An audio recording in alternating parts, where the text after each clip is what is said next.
अस्सलाम वालेकुम dear viewers, कैसे हैं आप सब लोग। उम्मीद करती हूँ कि आप सब लोग खैरियत से होंगे। नावलिज़म लैंड ऑडियो चैनल में खुशामदीद। आई हूँ मैं आपके लिए छोटी दुनिया की किस्त नंबर 2 लेकर। तो शुरू करने से पहले मैं आपसे गुजारिश करती हूँ कि चैनल को सब्सक्राइब लाजमी करें और बेल आइकन का बटन भी दबाएँ।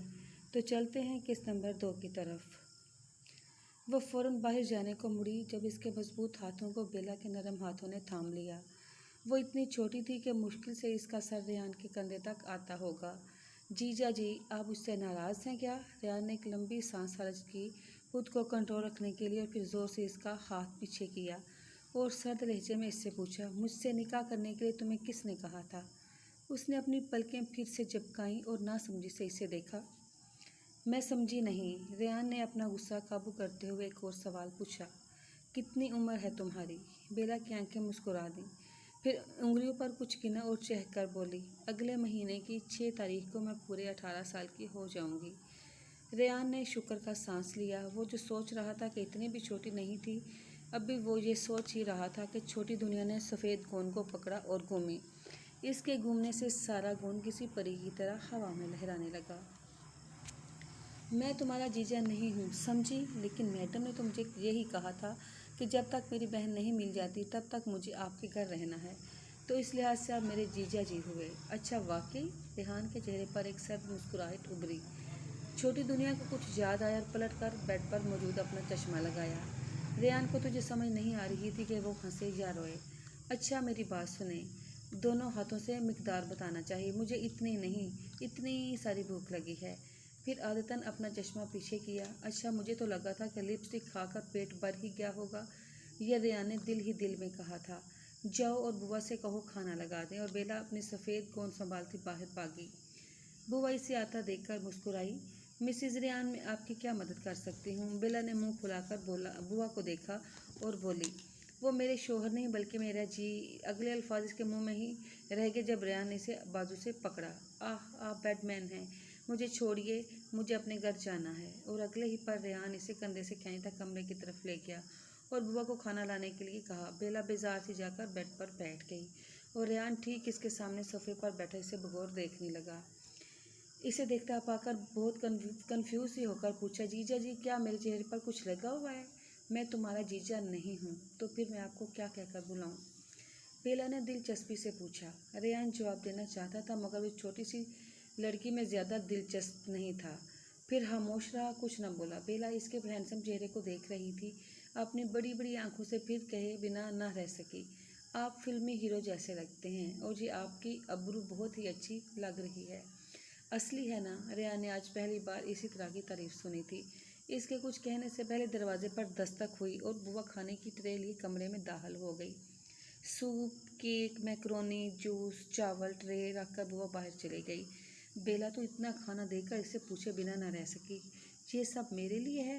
बिल्कुल। अब वो खा रही थी और रेहान सोच रहा था कि ये सच में इतनी मासूम है या ड्रामे कर रही है, लेकिन समझ नहीं पाया। केक तो बहुत यम्मी है, वाह। वो एक एक डिश ट्राई करती रही और इसके बारे में अपनी राय पेश करती रही। आप भी खाइए ना, नहीं तो मर्जी आपकी। अब से ये तुम्हारा कमरा है। सच्ची मुच्ची ये इतना बड़ा कमरा मेरा है? बिल्कुल। और वो ये कहता कमरे से बाहर चला गया। अगले दिन जब वो उठी तो उसे यकीन ही नहीं आ रहा था कि वो इतने बड़े और प्यारे कमरे में रहेगी। इसको ऐसा लग रहा था वो ख्वाब देख रही है, फेरी टेल जैसा ख्वाब। दरवाजे पर दस्तक हुई और वो अंदर आई। छोटी मैडम, उठ गई आप? और ये अपने कपड़े क्यों नहीं बदले? वो ना मुझसे ये जिप नहीं खुल रही थी। बेला ने आंखें मसलते हुए कहा, चले मैं आपकी मदद कर देती हूँ। कपड़े बदलने के बाद इसने बुआ से परेशान होकर पूछा, मैं घर कब जाऊँगी? बुआ इस सवाल से ज़रा हैरान हुई, फिर बोली, आपको अपने घर की याद आ रही है क्या? नहीं, घर की नहीं, मुझे स्मोकी की याद आ रही है। वो मुझे कितना मिस कर रही होगी। स्मोकी? बुआ ने इसके उदास चेहरे को देखकर पूछा। स्मोकी मेरी कैट। मैडम, नाश्ता तैयार है, मैं आपके कमरे में ले आऊं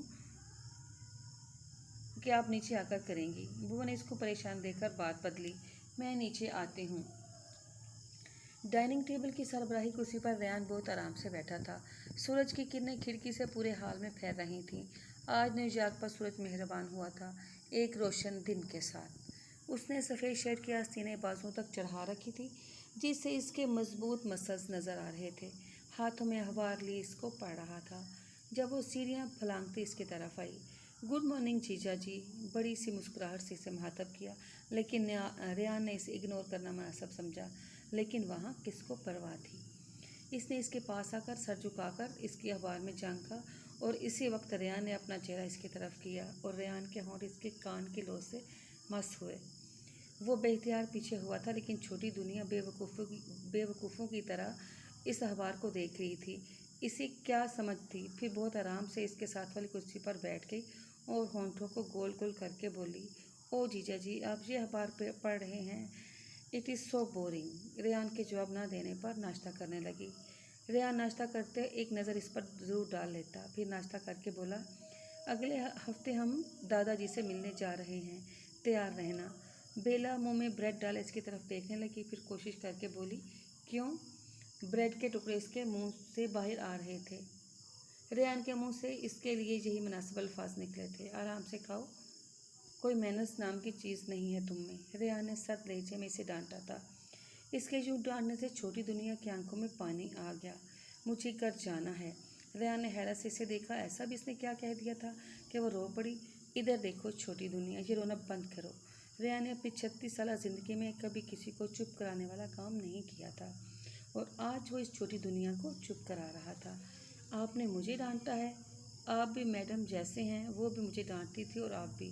अच्छा ठीक है, अब नहीं डांटूंगा, पहले तुम ये रोना बंद कर लो और ये दूध पी लो। Pinky promise. बेला ने मासूमियत से इसकी तरफ अपनी लिटिल फिंगर की, जिसको रेहान ने अपनी फिंगर से पकड़ा था। फिर वो मुस्कुरा दी और रेहान को तो सदमा लगा था इसकी पिंकी प्रॉमिस वाली हरकत पर। रेहान जब दफ्तर पहुंचा तो रह रहकर इसे पिंकी प्रॉमिस याद आ रहा था। रेहान यही अगर तूने अपनी जवानी में शादी कर ली होती तो आज ये पिंकी प्रॉमिस तो अपने बच्चों से कर रहा होता, ना कि इस छोटी दुनिया से। इसने अफसोस से आह भरकर सोचा। घर में वो बड़ी लेड स्क्रीन के सामने बैठी बारबी कार्टून देख रही थी जब लिविंग लॉन्ज में गीदड़-हान दाखिल हुआ। वो 3 पीस में तैयार लग रहा था। अस्सलाम वालेकुम भाभी। बेला जैसे बेजार हुई थी और नाक चढ़ाकर इसे इग्नोर करके टीवी देखती रही। तो भाभी रात अच्छे से सोई या नहीं? गीदड़-हान ने मैनियस लहजे में इसे बगौर देखते पूछा। आवाज़ में शरारत वाज़ेह थी। बेला ने तो इसकी बात सुनी ही नहीं, आराम से सोफे पर आलती पालती करके बैठी रही। वैसे मैंने सोचा नहीं था बेला आप एक रात में इतनी बदल जाओगी। अब की बार बेला ने इसे देखा क्योंकि गीदड़-हान ने इसे बेला कहकर बुलाया था। फिर अपना चश्मा पीछे किया और बहुत प्यार से बोली, आपने कुछ कहा? गीदड़-हान जिसे मासूम समझ रहा था इसके इस रद्द अमल पर आंखें फाड़ी इसको देखने लगा। फिर मुस्कुराकर बोला, वैसे कितनी उम्र है आपकी? बेला ने बेजार होकर रिमोट से टीवी का वॉल्यूम तेज़ किया और बोली, आवाज़ नहीं आई आपकी। गीदड़-हान की इस घर में पहले रेहान बेइज्जती करता था, अब एक और महलूक भी आ गई थी। सदमा सा सदमा था, बेचारा गीदड़-हान। वैसे भाभी घर आए मेहमान के साथ कोई ऐसे करता है भला? अब बेला ने टीवी बंद करके इसकी तरफ देखकर अपनी शरारती मुस्कुराहट दबाई। फिर प्यार से बोली, वालेकुम सलाम भाई, मैं बहुत आराम से सोई और मैं अगले महीने की 6 तारीख को 18 साल की हो जाऊंगी। और हंसती। हा हा हा। गीदड़-हान भी हंस दिया। अच्छा आप मेरे दोस्त हो ना? अब बेला ने तस्दीक करनी चाहिए। कोई शक? अच्छा तो ये बताओ जीजा जी कहाँ हैं? गीदड़-हान हैरान सा लफ्ज़ जीजा जी पर अटक गया था। फिर हंसी दबाकर इससे पूछा, आपका मतलब रेहान जी? वो तो दफ्तर में है, मुझे एक बात करनी है जीजा जी से। गीदड़-हान ने रेहान का नंबर मिलाकर फ़ोन इसे पकड़ाया। एक लंबी बेल के बाद फ़ोन उठा लिया गया। अस्सलाम वालेकुम जीजा जी, मैं बेला। रेहान, बस बेला, क्या मैं आपसे मिलने आ सकती हूँ? मुझे बहुत ज़रूरी बात करनी है आपसे। It's very important. Rehan, it it's up to you. और फ़ोन बंद कर दिया। बेला के छोटे दिमाग को तो समझ नहीं आया कि इसने हाँ की या ना। क्या कहा रेहान ने? गीदड़-हान ने दिलचस्पी से पूछा। It's up to you. और वापिस चलें। फिर कुछ ही देर में कार रेहान इंटरप्राइजेज के बाहर खड़ी थी। बेला कार से उतरी ही थी कि जब रेहान का सेक्रेटरी इसके पास आया। मैडम सर मीटिंग में है, अब तब तक कार में वेट करें। और रेहान की कार का दरवाज़ा खोला और बेला इस कार में बैठ गई। सर आपको बुला रहे हैं। यह हुक्म शेर-हान उर्फ गीदड़-हान के लिए था। अपने सर से कह दो मैं बहुत मसरूफ़ आदमी हूँ। अगर मुझसे मिलना है तो पहले मेरे सेक्रेटरी से अपॉइंटमेंट ले लें। और अगले ही पल इसकी काट जंतर मंतर शर हो गई। रेहान ने इसका नाम ऐसे ही थोड़ी रखा था। 10 मिनट बाद वह अपनी मखसूस मर्दाना वजाहत लिए इसके साथ वाली सीट पर आ बैठा। क्या बात करनी थी तुमने? वो आप मुझे घर कब जाने देंगे? आज मैंने बुआ से पूछा था, लेकिन वो कह रही थी कि मैं हमेशा आपके साथ रहूँगी। वो ऐसे बात कर रही थी जैसे मसला कश्मीर पेश कर रही हो। रेहान ने इसके उदास चेहरे की तरफ देखा। नहीं नहीं, ऐसी बात नहीं। मगर वो जल्दी से बोली, भला रेहान को कोई इनकार कर सकता था? फिर इसने गहरी नज़रों से छोटी दुनिया को देखा और बोला, कोई अगर मगर नहीं। तुम तब तक नहीं जा सकती जब तक मेरे दादा इजाज़त ना दें। छोटी दुनिया का चेहरा एकदम दमक उठा, जैसे इसके छोटे दिमाग ने कोई प्लान बनाया हो। रात रेहान स्टडी में बैठा मीटिंग की तैयारी कर रहा था जब दस्तक हुई। यस। छोटी दुनिया अपनी नाइट ड्रेस जो कि खुला पजामा और ऊपर पर्पल शर्ट जिस पर पीले रंग के फूल बने हुए थे और सुनहरी बटन खूबसूरती से लगे थे, अंदर आई। सुबह जब इसने सारा घर देखा तो यहाँ स्टडी में रेहान का लैपटॉप भी देखा था और अब इसका ड्राइंग करने का दिल कर रहा था, तो रेहान से इसका लैपटॉप मांगने आई थी। रेहान ने अबरू उठाकर इसे सर का पैर देखा। वो कदम बढ़ाती बिल्कुल इसके सामने आ खड़ी हुई। रेहान कुर्सी पर बैठा था। वो, मुझे आपका लैपटॉप चाहिए, मुझे ड्राइंग करनी है, प्लीज़, मैं ड्राइंग करके वापस दे दूँगी। फिर अपना चश्मा पीछे किया और बड़ी सी आंखों में आंस लिए इसे मासूमियत से देखा, जैसे कोई छोटा बच्चा बात बनाने की मिन्नत कर रहा हो। रेहान ने फिर अपनी गहरी आंखों से इसे देखा, फिर नज़र का जाविया सफ़ेद चेहरे से गर्दन पर गया और फिर ज़रा और नीचे, और फिर फ़ौरन इसकी आंखों में देखा छोटी दुनिया। बहुत ही ज़बत से रेहान के लबों से निकला, जी जीजा जी, क्या हुआ? उसने हैरत से रेहान को देखा। जो तुम्हारी शर्ट के बटन। रेहान ने इसकी शर्ट के बटन की तरफ इशारा किया।